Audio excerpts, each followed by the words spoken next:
Hi, my name is Brayden Nichols. I'm an architecture student. I'm a senior here, and my research focus is sort of in architectural systems and problem solving. So I sort of got into research through the Chelkern Fellowship here at UK.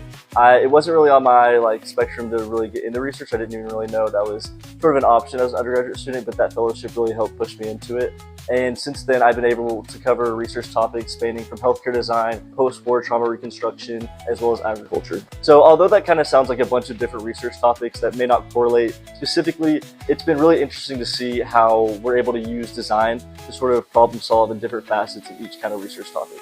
So I originally came to UK to study pre-med biology, and I was really interested in the way that different systems work in the natural world. I was taking a couple classes and soon realized that what I really liked was just the idea of systems, and I'd always kind of had an interest for architecture but didn't really know that they could have an intersection. Through different research, I was able to really find healthcare design and interior architecture, which eventually led me to applying to the architecture program. And since then, it's just been a really cool process of seeing how you can use research topics to really integrate what you're interested in, but also finding different solutions to different ideas. I would say research has definitely been really cool, at least for my undergraduate experience, just broadening the horizon of what could be possible with architecture. I think the most specific to that might have been when I worked with UK Agriculture. I reached out to Plant and Soil Science Department and was able to find some really cool people to work with, and it eventually led to my internship that I'm doing now with UK Sustainability. And it kind of just showed that design doesn't just have to be within architecture or interior design.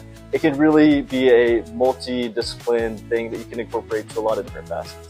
So something that I never really thought that I would ever get to do was do research abroad. When it kind of started, it was sort of just a campus thing that I was doing. And thanks to the College of Design International Research Fellowship, I was able to conduct research both in the United Kingdom as well as Germany this past summer. And I sort of focused on post-war trauma reconstruction and how you could look at design and how it was a really important factor in the reconstruction of both Berlin and London's cultural life, but also just their urban fabric. Looking to sort of post-grad, I'm really hoping to get my master's in architecture with an emphasis of continuing the research I've been doing these past 3 years. So I'm really grateful for undergraduate research just because it really has introduced me to so many people that I probably would have never even gotten to meet if I hadn't pursued the different routes of research.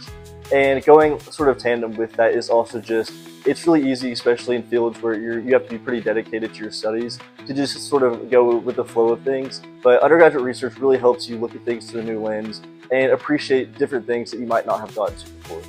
So today we're in the Great Design Building, and here you have architecture, interior architecture, landscape architecture, and product design. And so there's always something really cool happening in this building. I've gotten the opportunity to work with the KUKO robotic arm, which uses a hot wire that we've attached to the arm to cut through reused medicine boxes.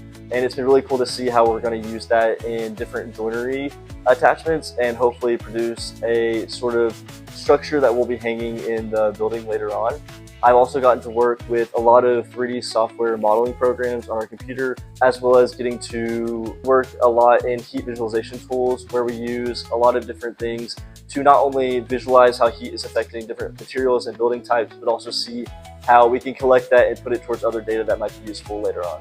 A piece of advice that I wish I would have had earlier on might have been just really focusing on something that you're truly interested in.